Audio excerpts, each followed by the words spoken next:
composting, just because they can remove like a bunch of toxins and other things in plants, and I mean, they remove a bunch of other things that most companies like use to get rid of them. And they also have a special digestive system for that. And basically, like, the stuff that they produce in composting can also be called like worm castings. It's basically like turning it into like old food scraps into like black gold, which.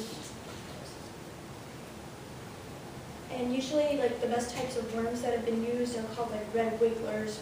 Earthworms can also be used, but the red wigglers are also the best type. And usually, if you ever want to do this, like, they can only, like what I did for my experiment, I put basically put like I had two types of soil and put them into, I put two, like So I took this one type of soil and put it into 2 jars, which was like potting soil or topsoil, and then put the other type of soil into the other 2 jars, and then in this one, for example, was like the topsoil with red wiggler worms, and then there was another one with regular worms and potting soil, and then the same thing with the earthworms too. Basically, my problem was like I wanted to know like how long does it take for each type of worm to do it in these types of soil. So my hypothesis was like it only takes a few days, but when I was done, like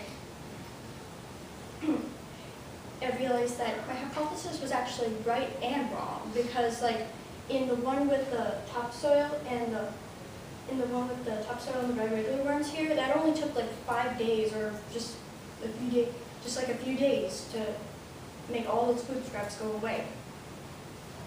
And the one with the other ones, they took like the earthworms and the potting soil and the red regular worms, those all took like many days. Like the one with the red regular worms and the potting soil, that only took like 24 days. Mostly because of like the types of food scraps that you put in there, like the orange peels, those are the hardest ones.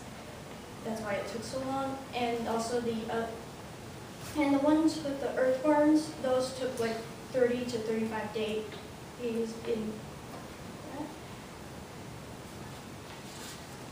And the reason how I can tell, because I put during the experiment, I made sure that you could see the types of food scraps on the side, so that way I can know how long it takes and recording each day. And there were times when I had to stir them up, because stirring them up just really helps them good. Basically the results. And so that all grew, and since this one only took like a few days, and the other 3 took more, that actually proves that red regular worms are better. And it also, because it also proves that the topsoil, it also proved that the topsoil was better because it's actually more refined. Because usually, like red regular worms are mostly in like topsoil, and earthworms, they can go into subsoil, which is mostly filled with like rocks and other things.